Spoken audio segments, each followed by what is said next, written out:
Hello bachcho, let's see the question. The question says which of the following valence electron experience maximum effective nuclear charge. यहाँ पर हमें valence electrons दिए गए हैं 4s1, 4p1, 3d1, 2p3. कौन सा valence electron का effective nuclear charge maximum होगा? कंसेप्ट इज, पहले हम देखेंगे what is valence electron. Valence electron means number of electrons present in valence shell, valence or outermost shell.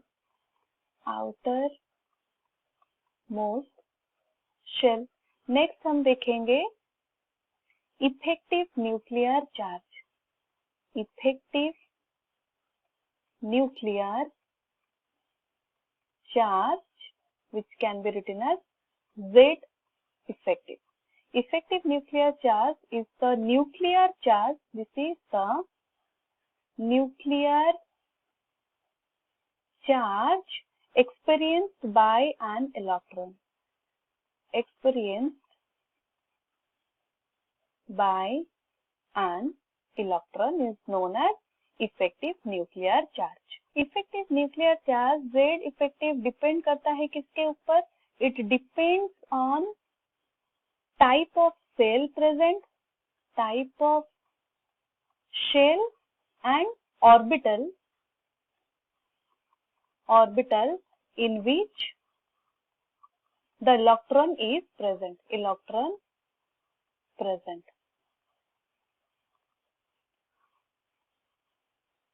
और एक एलिमेंट में जो पेनल्टीमेट सेल प्रेजेंट होता है, penultimate shell, what is penultimate shell? Penultimate shell is just before valence shell is known as the penultimate shell. और penultimate shell क्या करता है? It act as field between nucleus and valence electron. वो क्या करता है? न्यूक्लियस और valence electron के बीच में एक फील्ड की तरह यूज किया जाता है, फिर एक्ट करता है न्यूक्लियस एंड वैलेंस इलेक्ट्रॉन. और जिस रीजन के वजह से क्या होता है, वो रिड्यूस कर लेता है nuclear charge. It reduces nuclear charge and that effect is called as shielding effect. ये इफेक्ट को हम बोलते हैं shielding effect. और our effective nuclear charge depend करता है वो शील्डिंग के ऊपर, शील्डिंग इफेक्ट के ऊपर, शील्डिंग बाय और faced by due to inner electron. Inner electron मतलब जो पेनल्टीमेट सेल में जो इलेक्ट्रॉन प्रेजेंट होता है वो शील्डिंग की तरह यूज किया जाता है.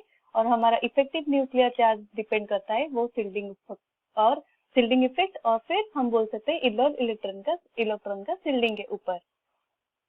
अगर हम देखेंगे एस, पी, डी और एफ ऑर्बिटल के बीच में, तो एस ऑर्बिटल में जो इलेक्ट्रॉन प्रेजेंट होंगे उनका मैक्सिमम इफेक्टिव न्यूक्लियर चार्ज होगा then P, then D, then F. क्योंकि S is having smaller size, तो इसमें क्या होता है, न्यूक्लियर चार्ज, न्यूक्लियस और इलेक्ट्रॉन के बीच में मैक्सिमम अट्रैक्शन होगा, तो उसमें effective nuclear charge is maximum. In the case of S orbital.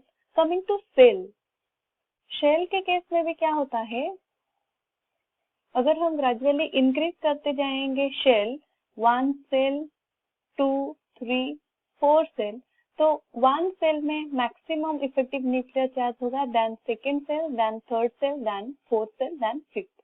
क्योंकि यहाँ पे फर्स्ट सेल में क्या होगा, के सेल में क्या होगा, the force of attraction between nucleus and electron will be higher. अगर हम ग्रेजुअली आगे जाते हैं शेल और फिर सेल हमारा ऐड होते जाता है, तो हमारा क्या होगा, वो न्यूक्लियर चार्ज ग्रेजुअली डिक्रीज होता जाता है.